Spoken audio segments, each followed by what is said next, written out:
Dans son magasin électronique, 99% des articles sont importés de Chine.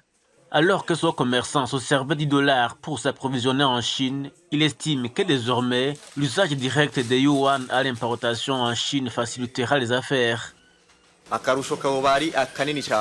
L'avantage est grand parce qu'une fois en Chine, avec les yuan, c'est très facile de procéder directement aux opérations d'importation sans recourir aux changeurs. D'ailleurs, certains soupçonnent les faux billets de dollars et se confient aux experts pour les détecter.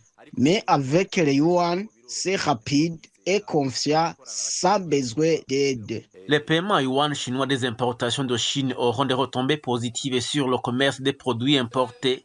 C'est de fait que, d'après ce photographe, la disponibilité des yuan à la banque centrale s'avérerait un facteur de réduction des coûts des articles chinois sur le marché local. Nous changeons la monnaie locale en dollars puis yuan chinois, soit 2 fois de change. C'est une grosse perte. Mieux vaut que le gouvernement disponibilise les yuan à la banque centrale pour que les nécessitaires puissent s'y approvisionner. Un appareil qui s'achetait à 6 millions coûtera ainsi 2,5 millions francs. Ainsi, nos clients achèteraient au bon prix car ça devient moins cher à l'approvisionnement. Préalablement, 20 entreprises vont bénéficier de cette mesure. Les banques commerciales devront soumettre les demandes de paiement des clients à la banque centrale, munis des fiches de renseignements spécifiques en annexe. Pour cet économiste, cette stratégie présentera des avantages pour les importateurs dans les conditions ci-après. Un petit importateur, il va utiliser les yuan. L'essentiel est que les yuan soient disponibles. Comment est-ce qu'ils seront disponibles?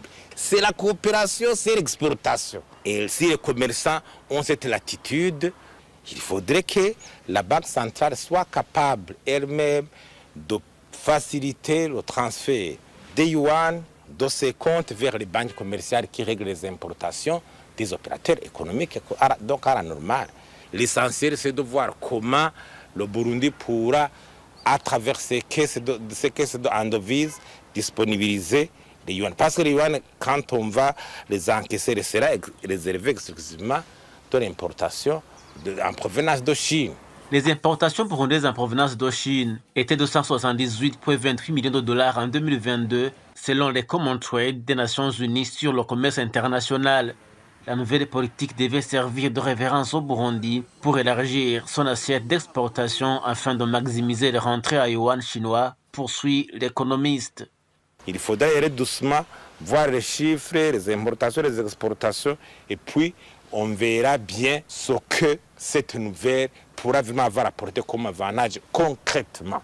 Mais les pistes d'orientation que je vais décrire, elles sont là pour servir de réflexion profonde par rapport aux perspectives d'avenir de la mesure.